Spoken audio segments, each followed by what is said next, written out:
डीएनटीवी के दर्शकों को मेरी ओर से एज इन मुनमुन दत्ता बबीता की तरफ से ढेर सारी शुभकामनाएं। નમસ્કાર દર્શક મિત્રો, ડીએનટીવીના ન્યૂઝરૂમમાંથી હું હેતલ શાહ આપનું સ્વાગત કરું છું। સમાચાર વિગતવાર જોતા પહેલા એક નજર આજના મુખ્ય સમાચારો પર। તારક મહેતા કા ઉલ્ટા ચશ્મા ફેમ બબીતા બની શહેરની મહેમાન। ડીએનટીવીની એક્સક્લુઝિવ મુલાકાતમાં બબીતાએ જણાવેલી કેટલીક રસપ્રદ બાબતો।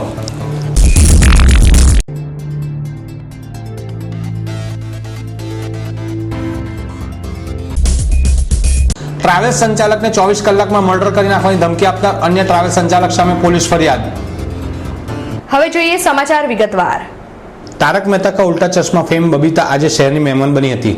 ડીએનટીવી સાથે થયેલી એક્સક્લુઝિવ વાતચીતમાં તેણે કેટલીક રસપ્રદ બાબતો જણાવી હતી।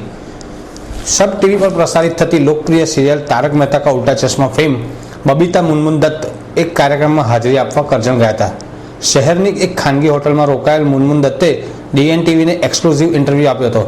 અમારા પત્રકાર સાથેની વાતચીતમાં તેમણે ગુજરાતના ગરબામાં ઘણો રસ દાખવ્યો હતો અને જો શક્ય હશે તો નવરાત્રિમાં તે વડોદરા ગરબા રમવા જરૂરથી આવશે તેમ જણાવ્યું હતું।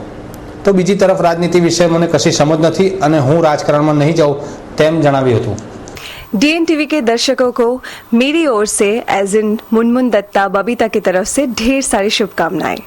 બિહારમાં આવેલા બોધગયા ખાતે આજે સવારે થયેલા શ્રેણિક બોમ્બ ધડાકા બાદ શહેર પોલીસ દ્વારા સઘન ચેકિંગ હાથ ધરવામાં આવ્યું હતું।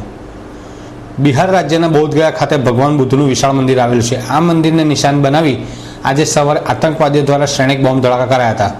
આ ઘટનાના પગલે ગૃહ ખાતા દ્વારા મોટા શહેરોમાં હાઈ એલર્ટ જાહેર કરવામાં આવતા આજે વડોદરા શહેરના રેલવે સ્ટેશન, વિટકોસ બસ સ્ટેશન સહિત ભીડવાળા સ્થળો પર બોમ્બ સ્ક્વોડ તથા ડોગ સ્ક્વોડ દ્વારા સઘન ચેકિંગ હાથ ધરવામાં આવ્યું હતું। આજવા રોડ પર સબીના પાર્કમાં રહેતા સલીમભાઈ હુસેનભાઈ દિવાન રાજમહેલ રોડ પર મયુર ટ્રાવેલ્સના નામથી વ્યવસાય કરે છે। શુક્રવારે તેઓ ઓફિસમાં બેઠા હતા ત્યારે સાંજે 3:45 વાગે તેમના પાર્ટનર મયુર બ્રહ્મભટ્ટના મોબાઈલ ફોન પર ગોરવાની અમીન ટ્રાવેલ્સના માલિક અમીન ઇબ્રાહિમ રોજનો કોલ આવ્યો હતો। તેમને તું તારા પાર્ટનર સલીમ દિવાનને સમજાવી દેજે કે તેઓનું 24 કલાકમાં મર્ડર કરી નાખીશ અને ટાંટિયા તોડી નાખીશ। આ ધમકીના પગલે સલીમભાઈએ ફરિયાદ નોંધાવતા પોલીસે ગુનો નોંધી તપાસ હાથ ધરી છે। પ્રાપ્ત માહિતી અનુસાર ઇબ્રાહિમે જાન્યુઆરી માસમાં સલીમ દિવાન પાસેથી રૂપિયા 2.85 લાખ રૂપિયા ઉછીના લીધા હતા। આ અંગે કેસ પણ ચાલી રહ્યો છે। આ કેસની અદાવતે ધમકી આપ્યાનું સપાટી પર આવી છે। સંસ્કારી નગરી વડોદરાને ગ્રીન સિટી બનાવવાના ઉદ્દેશ્ય સાથે એઇડ્સ સંસ્થા દ્વારા આજે 5000 વૃક્ષોની વાવણી કરવામાં આવી હતી। ગ્લોબલ વોર્મિંગની અસરથી ઉત્તરાખંડમાં સર્જાયેલી કુદરતી હોનારતો બાદ પણ આજની પેઢીમાં જાગૃતતા નથી આવી ત્યારે વડોદરા શહેરના ગ્રીન સિટી બનાવવાના ઉદ્દેશ્યથી એઇડ્સ સંસ્થા દ્વારા 5000 વૃક્ષોની વાવણી કરવામાં આવી હતી। આ પ્રસંગે ભૂતપૂર્વ ક્રિકેટર કિરણ મોરે, એરફોર્સના માર્શલ સોઢી સહિત સંસ્થાના હોદ્દેદારો તેમજ કાર્યકરો ઉપસ્થિત રહ્યા હતા। ડભોઈ તાલુકાના વડજ અને તેન તળાવ ગામ વચ્ચે આવેલ કેનાલ પાસેથી 60 વર્ષીય વૃદ્ધાની લાશ મળી આવતા સનસનાટી મચી જવા પામી છે। બનાવની વિગતો અનુસાર ડભોઈના શાંતિનગર ઝૂંપડપટ્ટીમાં રહેતા 60 વર્ષીય ચંચીબેન દેવી પૂજક ગત સવારે મરી મસાલા છૂટક વેપાર માટે નીકળ્યા હતા। ત્યારબાદ તેઓ પરત નહીં ફરતા પરિવારજનોએ તેની શોધખોળ આદરી હતી। ત્યાં વડજ અને તેન તળાવ નજીક આવેલી કેનાલ પાસેથી તેમની લાશ મળી આવી હતી। બનાવની જાણ થતાં જ ડભોઈ પોલીસનો કાફલો સ્થળ પર ધસી આવ્યો હતો પરંતુ પરિવારજનોના જણાવ્યા બાદ તેમણે શરીર પર ધારણ કરેલા સોનાના દાગીના શરીર પરથી ખેંચી લઈ તેમની હત્યા કરી હોય તેવી આશંકા તેઓએ વ્યક્ત કરી હતી। ડભોઈ પોલીસે લાશના પોસ્ટમોર્ટમ રિપોર્ટમાં પણ હત્યા થઈ હોવાનું ખુલતા પોલીસે અજાણે હત્યારાને ઝડપી પાડવાના ચક્રો ગતિમાન કર્યા છે। પરમ પૂજ્ય કેવલાનંદજી મહારાજ બ્રહ્મલીન થયા બાદ તેમને ભજનાંજલિ અર્પવા તરસાલી ખાતે ભજન સંધ્યા તેમજ મેડિકલ ચેકઅપનું આયોજન કરવામાં આવ્યું હતું। બ્રહ્મલીન પરમ પૂજ્ય કેવલાનંદજીના ભક્તજનો દ્વારા તરસાલી સ્થિત કષ્ટભંજન હનુમાનજી મંદિર ખાતે ભજનાંજલિ અર્પણ કરવામાં આવી હતી। સાથે સાથે ફિઝિયોથેરાપી અને મેડિકલ ચેકઅપનું પણ આયોજન કરવામાં આવ્યું હતું। શહેરના આરવી દેસાઈ રોડ સ્થિત ગંગોત્રી એપાર્ટમેન્ટ પાસે મુખ્ય માર્ગનું રૂપિયા 10 લાખના ખર્ચે નવીનીકરણ કરવામાં આવનાર છે। આજે તેનું ખાતમુહૂર્ત સાંસદ બાળુ શુક્લાના હસ્તે કરવામાં આવ્યું હતું। મુખ્યમંત્રી નરેન્દ્ર મોદીના સૂત્ર વાદ નહીં વિવાદ નહીં માત્ર વિકાસને યથાર્થ કરવા શહેરના સાંસદ, ધારાસભ્યો અને કાઉન્સિલરોને ખાસ સૂચન અપાયું છે ત્યારે આજે શહેરના આરવી દેસાઈ રોડ સ્થિત ગંગોત્રી એપાર્ટમેન્ટ પાસેના મુખ્ય માર્ગના નવીનીકરણ માટે ખાતમુહૂર્ત સાંસદ બાળુ શુક્લાના હસ્તે કરવામાં આવ્યું હતું। રૂપિયા 10 લાખના ખર્ચે બનનાર આ માર્ગના ખાતમુહૂર્ત પ્રસંગે સ્થાનિક કાઉન્સિલરો સહિત મોટી સંખ્યામાં રહીશો ઉપસ્થિત રહ્યા હતા।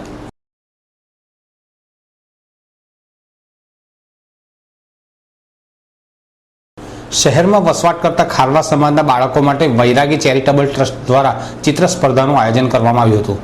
શહેરના મદન ઝાપર રોડ તંબોડીવાડ ખાતે આવેલી ખારવા જ્ઞાતિની વાડી ખાતે આજરોજ ચિત્ર સ્પર્ધાનું આયોજન કરવામાં આવ્યું હતું. વૈરાગી ચેરિટેબલ ટ્રસ્ટ દ્વારા આયોજિત ચિત્ર સ્પર્ધામાં ખારવા સમાજના 450 બાળકોએ ભાગ લીધો હતો. આ સ્પર્ધામાં ખારવા સમાજના 3 કેટેગરીના બાળકોએ ભાગ લીધો હતો.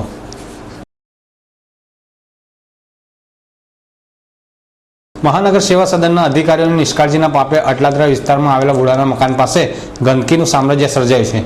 આ વિસ્તારની મહિલાઓએ તંત્ર સામે રોષ વ્યક્ત કરતા ભારે સૂત્રોચ્ચાર કર્યા હતા. ચોમાસાના આગમનને પગલે શહેરના કેટલાક વિસ્તારમાં કમળા તથા ડેન્ગ્યુ જેવા રોગો પ્રસર્યા છે, તો બીજી તરફ તંત્રની નિષ્કાળજીના કારણે કેટલાક વિસ્તારો રોગના ભરડામાં આવી જાય તેવી ભીતિ સેવાઈ રહી છે.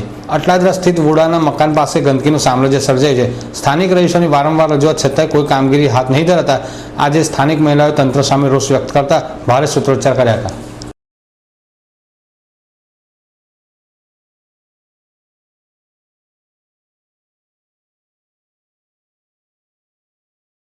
રેલવે સ્ટેશન વિસ્તારમાં આવેલા સ્કાયવોક પર મહાનુભાવોના એક્રેલિક શીટમાંથી બનેલ ચિત્ર લગાડવા માટે મ્યુનિસિપલ કમિશનર દ્વારા સ્થાયી સમિતિ સમક્ષ દરખાસ્ત મૂકવામાં આવી છે. રેલવે સ્ટેશન વિસ્તારમાં વાહન ચાલકો તેમજ મુસાફરોને પડતી તકલીફને ધ્યાનમાં રાખી સેવા સદન દ્વારા સ્કાયવોકનું નિર્માણ કરવામાં આવ્યું હતું. તેની બંને બાજુ મહાનુભાવોના ચિત્રો લગાડવામાં આવ્યા હતા, પરંતુ થોડા સમય બાદ ચિત્રો ફાટેલી હાલતમાં જોવા મળ્યા હતા, જેની રજૂઆત રંગદે બસંતીના ઇન્દ્રવદન રાઠોડ દ્વારા કરવામાં આવતા તેને ધ્યાનમાં લઈ મ્યુનિસિપલ કમિશનર દ્વારા સ્કાયવોક પર મહાનુભાવોના એક્રેલિક શીટમાંથી બનાવેલા ચિત્રો મૂકવાની દરખાસ્ત સ્થાયી સમિતિમાં મૂકવામાં આવી હતી.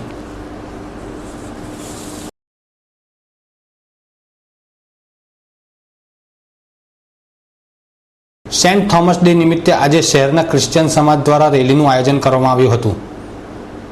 સેન્ટ થોમસ ડે નિમિત્તે આજે શહેરના ક્રિશ્ચિયન તેમજ મલયાલમ સમાજના લોકો દ્વારા કોન્વેન્ટ સ્કૂલ સ્થિત સભા હોલમાં પ્રાર્થના સભા યોજવામાં આવી હતી. ત્યારબાદ રેલીનું આયોજન કરવામાં આવ્યું હતું. મુસ્લિમ સમાજના પવિત્ર રમજાન માસ પૂર્વે આજે પબ્લિક ટ્રસ્ટ જુમ્મા મસ્જિદ મંડળી દ્વારા ગરીબ મહિલાઓને અનાજની કીટનું વિતરણ કરવામાં આવ્યું હતું.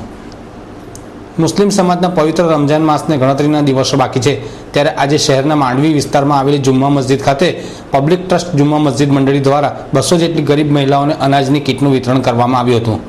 આ વિતરણ ક્રિકેટર પઠાણ બંધુના પિતા મહમૂદ ખાન પઠાણના હસ્તે કરવામાં આવ્યું હતું. દર્શક મિત્રો, ડીએનટીવીના ન્યૂઝરૂમમાંથી આજે બસ આટલું જ. આવતીકાલે નવા સમાચારો સાથે ફરીથી મુલાકાત થશે. ત્યાં સુધી ડીએનટીવી પરિવારની સમગ્ર ટીમને રજા આપશો. નમસ્કાર.